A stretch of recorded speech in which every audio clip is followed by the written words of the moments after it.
kami dari kelompok 1 akan membahas materi tentang jenis-jenis anggaran. Sebelum saya masuk ke materi, saya akan memperkenalkan anggota kelompok kami. Yang pertama ada Kelvin Tuisan, kedua Rapajer Syakirina, ketiga Imadi Wardana, keempat Hendal Mangero. Kita masuk kepada pengertian anggaran.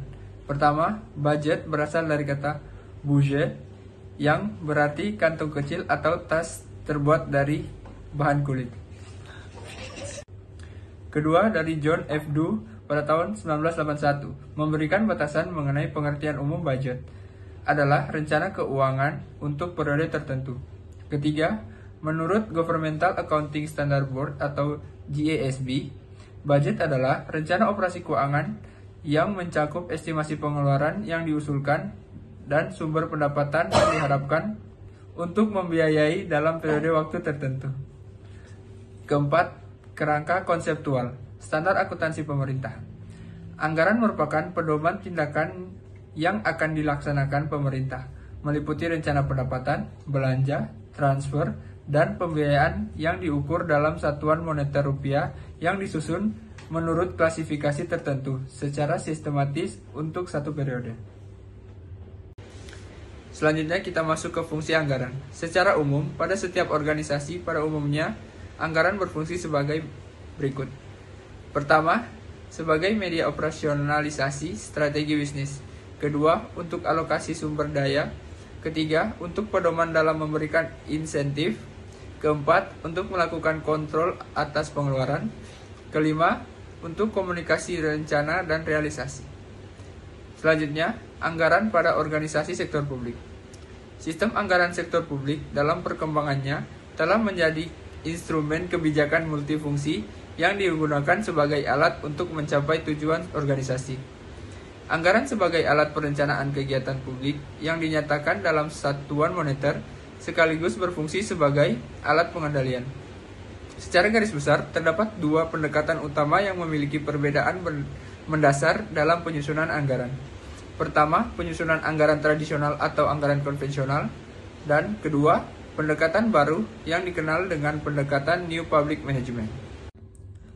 Selanjutnya kita masuk ke dalam model anggaran sektor publik. Yang pertama ada anggaran tradisional. Di dalamnya terdapat sentralistis, berorientasi pada input, kemudian tidak terkait dengan perencanaan jangka panjang, line item dan bersifat inkremental, kemudian batasan departemen yang kaku atau rigid department, kemudian menggunakan aturan klasik, vote accounting, prinsip anggaran bruto, bersifat tahunan dan spesifik. Selanjutnya yang kedua ada New Public Management atau NPM. Di dalamnya terdapat desentralisasi dan default management, kemudian berorientasi pada input, output, dan outcome atau value for money. Kemudian utuh dan komprehensif dengan perencanaan jangka panjang berdasarkan sasaran kinerja. Lintas departemen, zero based budgeting, planning programming budgeting system, sistematik dan rasional, kemudian bottom up budgeting dan komprehensif. Kemudian kita dapat melihat contoh anggaran tradisional line item. Di dalamnya terkait jenis pengeluaran dibagi menjadi dua. Yang pertama ada pengeluaran rutin, di dalamnya terdapat belanja pegawai, belanja barang, subsidi daerah otonom, pembayaran bunga dan cicilan utang. Kemudian pada pengeluaran pembangunan terdapat pembiayaan rupiah, bunga kredit program, bunga obligasi, restrukturisasi, perbankan, dan yang terakhir pembiayaan proyek. Kemudian kita lanjut ke dalam kelemahan anggaran tradisional. Hubungan yang tidak memadai atau terputus antara anggaran tahunan dengan rencana pembangunan jangka panjang, sehingga tidak memungkinkan menjaga kesinambungan pembangunan yang sifatnya multi-years. Kemudian pendekatan inkremental menyebabkan sejumlah besar pengeluaran tidak pernah dievaluasi secara menyeluruh efektivitasnya, lebih berorientasi pada input daripada output. Hal tersebut menyebabkan anggaran tradisional tidak dapat dijadikan sebagai alat untuk membuat kebijakan dan pilihan sumber daya atau memonitor kinerja. Kinerja dievaluasi dalam bentuk apakah dana telah habis dibelanjakan, bukan apakah tujuan telah tercapai. Sekat-sekat antara departemen yang kaku membuat tujuan nasional secara keseluruhan sulit dicapai.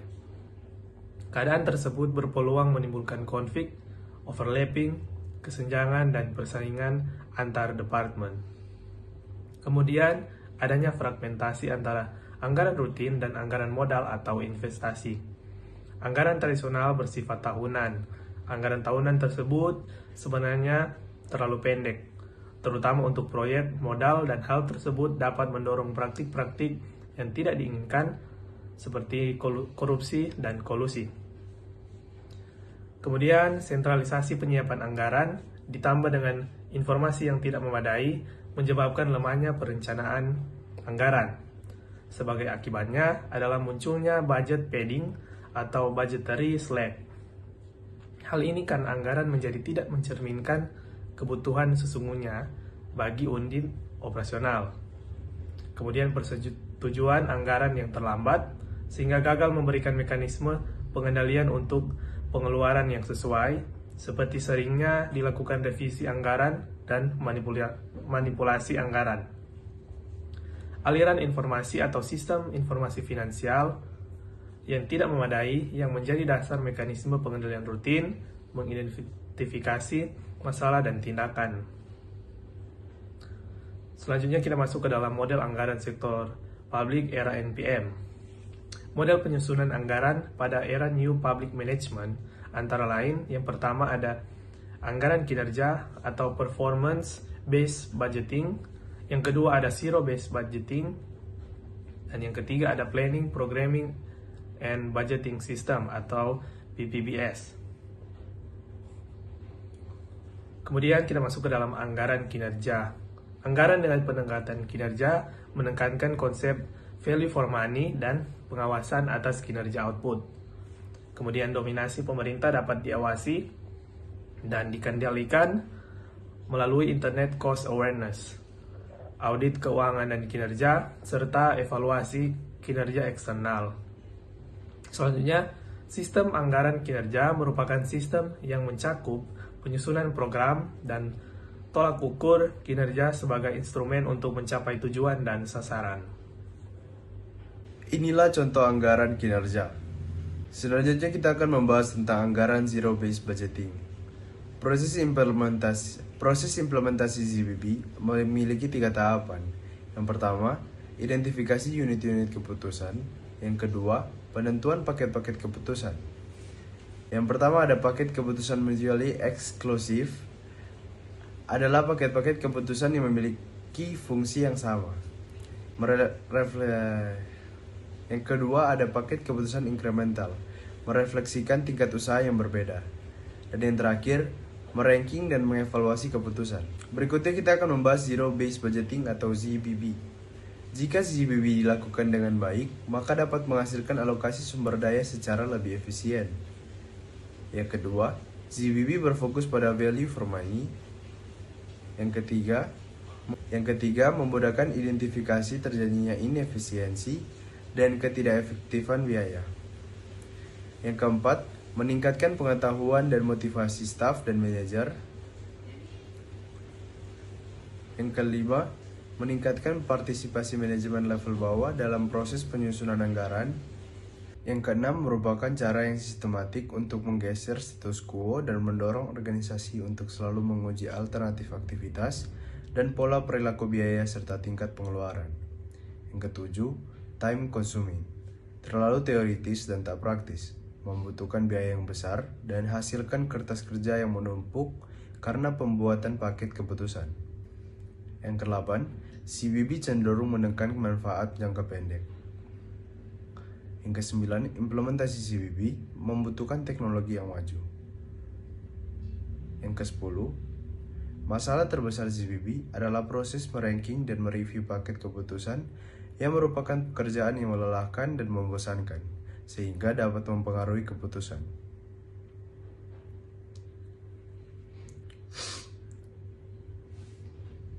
Yang Yang ke-11, perankingan paket keputusan membutuhkan staf yang mempunyai keahlian yang tidak mungkin dimiliki oleh organisasi.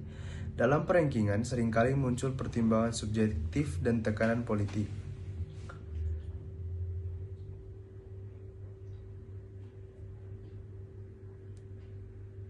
Berikutnya, memungkinkan munculnya kesan yang keliru bahwa semua paket keputusan harus masuk dalam anggaran. Dan yang terakhir, implementasi CBP menimbulkan masalah keperlakuan dalam organisasi Zero Based Budgeting atau CBB. Berikutnya kita akan membahas tentang Anggaran Planning Program dan Budgeting System atau PPBS. PPBS adalah teknik penganggaran yang berorientasi pada output dan tujuan. Penekanan utama adalah alokasi sumber daya berdasarkan analisis ekonomi. Proses implementasi PPBS. Proses implementasi PPBS. Tahapan implementasi PPBS sebagai berikut. Yang pertama, menentukan tujuan umum organisasi dan tujuan unit organisasi dengan jelas. Yang kedua, mengidentifikasi program dan kegiatan untuk mencapai tujuan. Yang ketiga, mengevaluasi berbagai alternatif program dengan menghitung cost benefit. Yang keempat, pemilihan program yang memiliki manfaat besar dengan biaya kecil. Yang kelima, alokasi sumber daya ke setiap program yang disetujui. Program yang disusun harus terkait dengan tujuan organisasi dan tersebar ke seluruh bagian organisasi. Berikutnya kita akan membahas tentang karakteristik PPBS. Yang pertama, berfokus pada tujuan dan aktivitas program untuk mencapai tujuan. Yang kedua, berorientasi masa depan sehingga secara eksplisit menjelaskan implikasi terhadap tahun anggaran yang ada. Yang ketiga, mempertimbangkan semua biaya yang terjadi. Yang keempat, analisis secara sistematik atas berbagai alternatif program yang meliputi yang pertama, identifikasi tujuan. Yang kedua, identifikasi secara sistematik alternatif program untuk mencapai tujuan. Selanjutnya yang ketiga, estimasi biaya total setiap alternatif program. Dan yang keempat, estimasi manfaat atau hasil yang diinginkan. Oke, yang berikut orang akan membahas mengenai kelebihan dan kelemahan dari PPBS. Yang pertama, orang akan membahas kelebihannya terlebih dahulu. Kelebihan dari PPBS ada 6, yaitu yang pertama, memudahkan pendelegasian tanggung jawab dari manajemen puncak ke menengah. Terus yang berikutnya, PPBS ini dalam jangka panjang dia mengurangi beban kerja. Dia juga memperbaiki beban kerja. Terus yang berikutnya yang ketiga, memperbaiki kualitas pelayanan melalui pendekatan sadar biaya dalam perencanaan program. Yang berikutnya yang keempat, lintas departemen sehingga meningkatkan komunikasi, koordinasi, dan kerjasama antar departemen. Yang kelima, eliminasi program overlapping atau bertentangan dengan pencapaian tujuan. Dan yang keenam atau yang terakhir adalah aplikasikan teori marginal utility, di mana dia mendorong alokasi sumber daya yang optimal. Nah, selain kelebihan dari PPBS ini, ada juga kelemahannya, yaitu yang pertama, membutuhkan sistem informasi canggih, ketersediaan data, adanya sistem pengukuran dan staf yang berkapabilitas tinggi. Terus yang kedua, membutuhkan biaya besar karena membutuhkan teknologi yang canggih. Terus kelemahan yang ketiga adalah secara teori bagus tetapi sulit untuk mengimplementasikannya. Yang keempat, abaikan realita politik dan organisasi sebagai kumpulan manusia yang kompleks.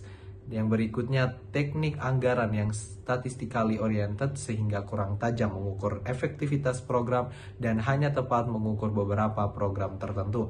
Yang keenam atau yang terakhir, yaitu pengaplikasiannya menghadapi masalah teknis, sulit mengalokasikan biaya karena sifat kegiatan atau program lintas departemen. Sementara itu, sistem akuntansi berdasarkan departemen bukan program dari PPBS. Yang berikutnya, orang akan melihat bagan konsep dari PPBS, yaitu yang pertama ada perencanaan, setelah itu pembuatan program, yang ketiga penganggaran, yang berikutnya implementasi, dan yang kelima adalah pengukuran dan kalkulasi hasil. Nah, semuanya ini guna pengambilan sebuah keputusan. Yang berikutnya, orang akan melihat tahapan dalam PPBS. Yaitu yang pertama dimulai dengan menentukan sebuah program. Setelah itu kita mengukur kebutuhan, menerjemahkan sasaran dan mengidentifikasi hambatan.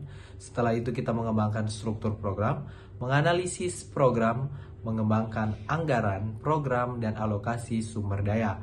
Setelah itu kita mengimplementasikan rencana, dan yang terakhir kita melakukan evaluasi program. Nah, yang berikutnya orang akan melihat contoh dari PPBS Crosswalk. Seperti inilah contoh dari PPBS Crosswalk. Nah, demikianlah pemaparan materi dari kami kelompok 1. Terima kasih.